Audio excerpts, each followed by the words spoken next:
नमस्कार दोस्तों, welcome to सरकार स्टडी बेस्ड एजुकेशन। चलिए इस क्लास में हम बात करने वाले हैं कंप्यूटर नेटवर्क के आर्किटेक्चर। अब आर्किटेक्चर होता क्या है, इसके पहले हमने दो टॉपिक के बारे में बात करी। एक तो होता है व्हाट इज़ कंप्यूटर नेटवर्क, उसके फीचर्स क्या है। दूसरी चीज़ हमने बात करें कंप्यूटर नेटवर्क के कंपोनेंट की।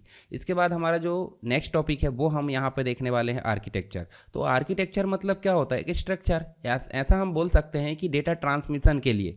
देखिए सिंपल सी बात है, कंप्यूटर नेटवर्क कहीं ना कहीं डेटा ट्रांसमिशन या रिसोर्सेज के ट्रांसमिशन के लिए ही आपस में जुड़ते हैं या बनाया जाता है। तो डेटा ट्रांसमिशन के लिए सॉफ्टवेयर, हार्डवेयर, प्रोटोकॉल और मीडिया के फिजिकल और लॉजिकल डिज़ाइन को हम क्या बोल सकते हैं, आर्किटेक्चर। तो सिंपल हम बोल सकते हैं कि कंप्यूटर नेटवर्क का जो डिज़ाइन होता है, किस प्रकार से उसको डिज़ाइन किया जाता है फिजिकल या लॉजिकल रूप से, उसको हम बोल देते हैं आर्किटेक्चर।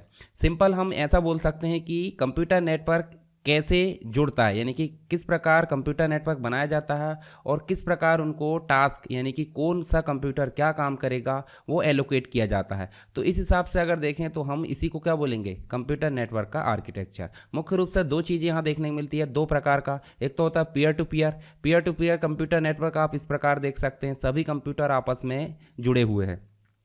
इसके अलावा एक होता है क्लाइंट सर्वर आर्किटेक्चर, जिसमें आपको एक मुख्य कंप्यूटर देखने को मिलेगा और बाकी अन्य जो कंप्यूटर है वो देखने को मिलेंगे।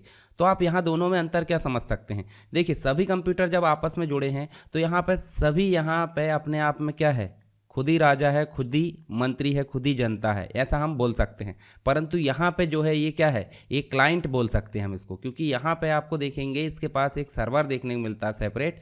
हर एक व्यक्ति या हर एक कंप्यूटर आपस में क्या करेगा, यहाँ पे रिक्वेस्ट करेगा। ठीक है, तो रिक्वेस्ट क्यों करेगा, क्योंकि सर्वर के पास सारे रिसोर्सेज, सारी पावर, ठीक है, जो भी चीज़ है वो आप यहीं पर देख सकते हैं, इसलिए इसको हम बोल देते हैं सर्वर। और जिस भी व्यक्ति को या जिस भी कंप्यूटर को यहाँ पे कुछ रिसोर्सेज की ज़रूरत होती है वो यहाँ पे रिक्वेस्ट करता है, इंटरनेट के माध्यम से रिक्वेस्ट जाती है सर्वर पास और फिर रिस्पांस के रूप में उसी कंप्यूटर के पास आती है जिस कंप्यूटर के द्वारा रिक्वेस्ट को किया गया था।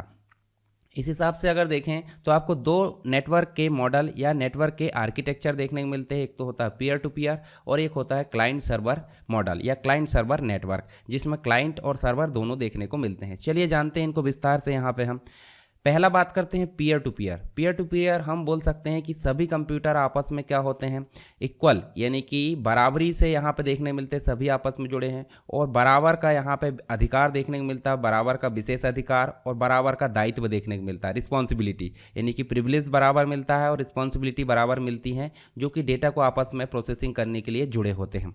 दूसरी चीज़, ये छोटे एनवायरनमेंट के लिए यहाँ पे काम करेगा। छोटा जो एनवायरनमेंट, ऐसा हम बोल सकते हैं मुख्य रूप से 10 कंप्यूटर यहाँ पे हो तो इस प्रकार का नेटवर्क की ज़रूरत पड़ सकती है या इस प्रकार के आर्किटेक्चर की ज़रूरत पड़ सकती है। यहाँ पे कोई सर्वर है क्या, सर्वर यहाँ पे नहीं है, तो इसमें डेडिकेटेड सर्वर नहीं होता है। तो इस हिसाब से देखें तो सभी कंप्यूटर के पास इक्वल क्या होगा, स्पेशल परमिशन, जिससे क्या होगा, जैसे मान लो इस व्यक्ति को मान लो कुछ चीज़ें के काम करने के लिए स्पेशल परमिशन दी गई है, तो दूसरा व्यक्ति और दूसरी परमिशन दी गई है, तीसरे को तीसरी परमिशन, तो सभी अपने अपने अधिकार के हिसाब से इस नेटवर्क में जुड़े होते हैं। ठीक है, इसके अलावा मान लो इस व्यक्ति को कुछ विशेष अधिकार दिए हैं और अगर ये फेल हो जाता है तो अन्य कंप्यूटर वो है वो काम करने के लिए यहाँ पे गड़बड़ हो जाएगी, यानी कि दिक्कत हो जाएगी। तो जिस कंप्यूटर को कुछ विशेष अधिकार दिए अगर वो फेल हो जाता है तो वो काम तो रुक जाएगा। तो ये दिक्कत होती है कुछ नेटवर्क में, कौन सा, पीयर टू पीयर में। इसके कुछ लाभ हानि देख लेते हैं। लाभ हानि क्या क्या हो सकते हैं। मान लो आपको कंप्यूटर नेटवर्क बनाना है पीयर टू पीयर, तो आपको क्या करना पड़ेगा, सर्वर की ज़रूरत नहीं पड़ेगी और सर्वर जो है काफ़ी कॉस्टली होता है। तो सिंपल सी बात है, आपको कम कॉस्ट में इस प्रकार का नेटवर्क बनते हुए नजर आ जाएगा, क्योंकि यहाँ डेडिकेटेड सर्वर नहीं होता है। दूसरी चीज़, अगर कोई कंप्यूटर स्टॉप हो जाता है तो उतना ज़्यादा फर्क नहीं पड़ता जितना कि कंप्यूटर नेटवर्क में सर्वर फेल हो जाता है तो पूरे नेटवर्क ठप हो जाएगा। परंतु यहाँ पे हमारा बात हो रही क्या, पीयर टू पीयर। तो पीयर टू पीयर नेटवर्क में कोई अगर क्लाइंट जो अपने आप में कुछ काम करता है, अगर वो फेल हो भी जाता है तो उतना ज़्यादा फर्क नहीं पड़ता, यानी कि काम नहीं रुकेगा। दूसरी चीज़, आसानी से मेंटेन कर सकते हैं, ठीक है, आसानी से मैनेज कर सकते हैं कौन से नेटवर्क को, पीयर टू पीयर को। पर कुछ इसके नुकसान भी देखने को मिलते हैं। इसमें देखिए आपको मुख्य रूप से सेंट्रलाइज डिवाइस, यानी कि सर्वर देखने को नहीं मिलता है। तो उससे क्या होगा, सर्वर में क्या होता है, सर्वर सर्वर में आप देखोगे तो डेटा का बैकअप और सिक्योरिटी बहुत सारी चीज़ें आपको खुद से देखने को मिल जाएगी। तो देखिए यहाँ पे हर एक कंप्यूटर के पास अपना खुद का डेटा, खुद का संसाधन, खुद का रिसोर्सेज रहेगा, तो उससे हमारा जो है बैकअप लेने में काफ़ी दिक्कत हो सकती है। ये उसका नुकसान हो गया, किसका? पीयर टू पीयर का। दूसरी चीज़ सिक्योरिटी इशू हो सकता है, क्योंकि हर एक कंप्यूटर अपने आप में सिक्योरिटी मेंटेन कर रहा है, तो यहाँ पे ये दिक्कत भी देखने को मिल जाती है। तो ये तो हो गया हमारा पीयर टू पीयर नेटवर्क।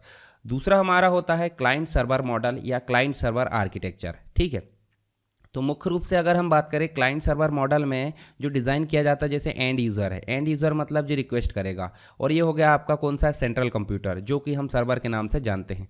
तो एंड यूज़र के द्वारा जब रिक्वेस्ट की जाएगी इंटरनेट में, तो ये रिक्वेस्ट कहाँ जाती है? सर्वर पास। सर्वर इस रिक्वेस्ट को सॉल्व करने के लिए अपने डेटाबेस में जो भी रिसोर्सेस है उसको चेक करेगा और रिसोर्सेज को रिस्पॉन्स के रूप में इंटरनेट में प्रोवाइड करेगा, और इंटरनेट जहाँ से रिक्वेस्ट आई थी वहाँ से उसको सॉल्व कर देगा, यानी कि इसके कंप्यूटर के ब्राउज़र में या जिस भी माध्यम से उसको प्रोवाइड करता वो प्रोवाइड कर देगा। तो हमने क्या देखे, इस कंप्यूटर को एंड कंप्यूटर या क्लाइंट हम बोल सकते हैं, और इस कंप्यूटर को जिसमें सारे रिसोर्सेज है इसको हम सर्वर बोल देते हैं, जो कि क्लाइंट की रिक्वेस्ट को पूरा करने के लिए यहाँ पे काम करता है।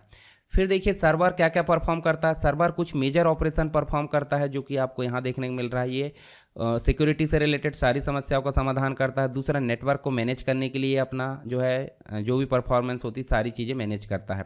दूसरी चीज़, इसके अंतर्गत देखिए बहुत सारी रिस्पॉन्सिबिलिटी होती है, जो जिसके अंतर्गत देखें तो फाइल्स को मैनेज करता है। ये रिसोर्सेज के अंतर्गत डायरेक्टरीज है, प्रिंटर है, और बहुत सारी चीज़ें जो सर्वर के लिए दी जाती है, सबको मैनेज करने का काम सर्वर का ही होता है।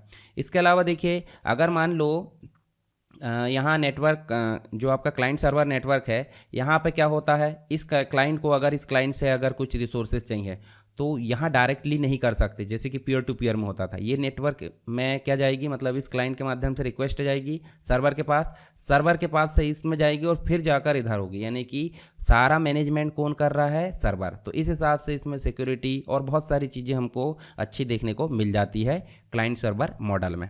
इसके बाद इसके कुछ फ़ायदे और नुकसान देख लेते।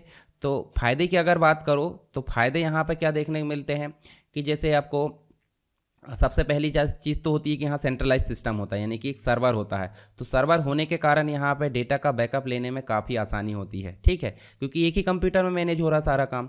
इसमें एक डेडिकेटेड सर्वर होता है, तो जो परफॉर्मेंस होती है, जो भी कंप्यूटर, सारे कंप्यूटर की परफॉर्मेंस होती है, डेटा मैनेजमेंट सारी चीज़ें वो काफ़ी अच्छी होती है, क्योंकि एक ही सिस्टम के द्वारा सारी चीज़ें मैनेज की जाती है। उसके बाद आप देखोगे तो आपको यहाँ पर सिक्योरिटी भी देखने को मिलती है। सिक्योरिटी कैसे भाई? क्लाइंट सर्वर मॉडल में सिक्योरिटी काफ़ी अच्छी देखने को मिलती है। इसके लिए एक एडमिनिस्ट्रेटर यहाँ पर यूज़ किया जाता है, यानी कि एडमिनिस्ट्रेटर यहाँ पर मैनेज करता है। उसके बाद यहाँ पे आप देखोगे तो स्पीड भी काफ़ी अच्छी होती है फाइल शेयरिंग की, क्योंकि यहाँ पे आपको मुख्य रूप से सर्वर देखने को मिलता है। कुछ नुकसान देख लेते। नुकसान में आप देखोगे नेटवर्क को ख़रीदने के लिए काफ़ी ज़्यादा कॉस्ट लगती है, लार्ज मेमोरी, लार्ज जो प्रोसेसिंग कैपेसिटी। इसके अलावा एक नेटवर्क ऑपरेटिंग सिस्टम जो कि काफ़ी लार्ज कैपेसिटी होता है, काफ़ी ज़्यादा उसकी कॉस्ट होती है, ये भी ज़रूरत पड़ती है। ठीक है, इसके अलावा आप देखोगे तो यहाँ पे जो है एक डेडिकेटेड एडमिनिस्ट्रेटर की ज़रूरत पड़ती है, जो कि सारी रिसोर्सेज को मैनेज करता है, ये भी काफ़ी कॉस्टली होता है। तो सिंपल सी बात है, कुछ यहाँ पे नुकसान देखें हमने, कुछ यहाँ पे इसके क्या देखें, फ़ायदे देखें। ठीक है, तो यहाँ पे हमने क्या बात की है, कंप्यूटर नेटवर्क के आर्किटेक्चर की। आई होप आपको समझ में आया होगा, जिसके अंतर्गत हमने पीयर टू पीयर नेटवर्क देखे और दूसरा हमने देखे क्लाइंट सर्वर मॉडल। दोनों में आपको अंतर बताया मैंने, दोनों किस प्रकार काम करते हैं, सारी चीज़ें हमने यहाँ देख लिए।